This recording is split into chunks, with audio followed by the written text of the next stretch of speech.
আলাইকুম রহমতুল্লাহ। আমার টালি ট্রেনিং স্কুলে আপনাদের সবাইকে স্বাগতম। আজকে আমরা টালিতে কিভাবে একটা কোম্পানি ক্রিয়েট করতে হয় এবং গ্রুপ অফ কোম্পানি কিভাবে ক্রিয়েট করতে হয় তা আমরা দেখব।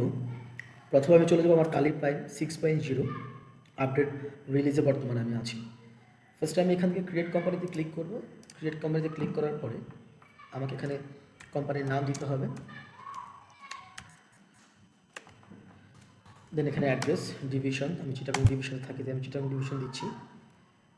Postal code, telephone number, mobile number দিয়ে আমি এখানে বাকি অংশগুলো সেভ করে ফেলব। আমার কোম্পানিটা ক্রিয়েট হয়ে গিয়েছে। আমি এখন দেখতে পাচ্ছি আমার টালি ট্রেনিং নামে একটা কোম্পানি ক্রিয়েট হয়ে গিয়েছে। আমি আবার চাইলে কোম্পানিতে গিয়ে ক্রিয়েট অপশনে ক্লিক করার পরে এখানে গ্রুপ অফ কোম্পানি নামে একটা অপশন আছে, এখানে প্রেস করে আমি একটা গ্রুপ অফ কোম্পানি বানাতে পারবো। আমি আমার দিয়ে একটা গ্রুপ অফ কোম্পানি বানাচ্ছি। এটা হচ্ছে আমার মাদার কোম্পানি। কনসার্ন কোম্পানিগুলো আমি এখানে যখন মেম্বার্স অফ কোম্পানিজ লেখা থাকবে ওখানে যাওয়ার পর আমার এখানে লিস্ট অফ কোম্পানিগুলো আসবে। আমি আমার তালিকা রাখছি, সাথে আরও কিছু কোম্পানি আমি সিলেক্ট কোম্পানিতে ক্লিক করলে আমার সকল কোম্পানি এখান থেকে চলে আসবে।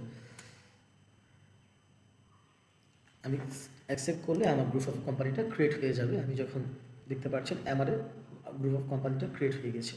এভাবে আমরা একটা সিঙ্গেল কোম্পানি এবং একটা গ্রুপ অফ কোম্পানি ক্রিয়েট করতে পারবো। ইনশাল্লাহ সামনে আরও কিছু ভিডিও আমার থাকবে, সেটা হচ্ছে কীভাবে আমরা ডাটা থেকে ডাটা পাথ ঠিক করব, দেন হচ্ছে ব্যাকআপ পাথ ঠিক করব, কীভাবে করতে হবে, কীভাবে গুগল ড্রাইভে ব্যাকআপ পাথ সেভ করা যাবে। এই বিষয়ে একটা ভিডিও খুব শীঘ্রই ইনশাল্লাহ আমি ছাড়ব। সবাই ভালো থাকবেন, আমার ভিডিওটা দেখবেন। যাদের টালি নিয়ে কোম্পানি ক্রিয়েশন নিয়ে গ্রুপ কোম্পানি ক্রিয়েশন নিয়ে ঝামেলায় আছে তারা আমার ভিডিও থেকে দেখে আপনার টালিতে কোম্পানি ক্রিয়েট করতে পারবেন। ধন্যবাদ আপনাদের সবাইকে। আসসালামু আলাইকুম রহমতুল্লাহ।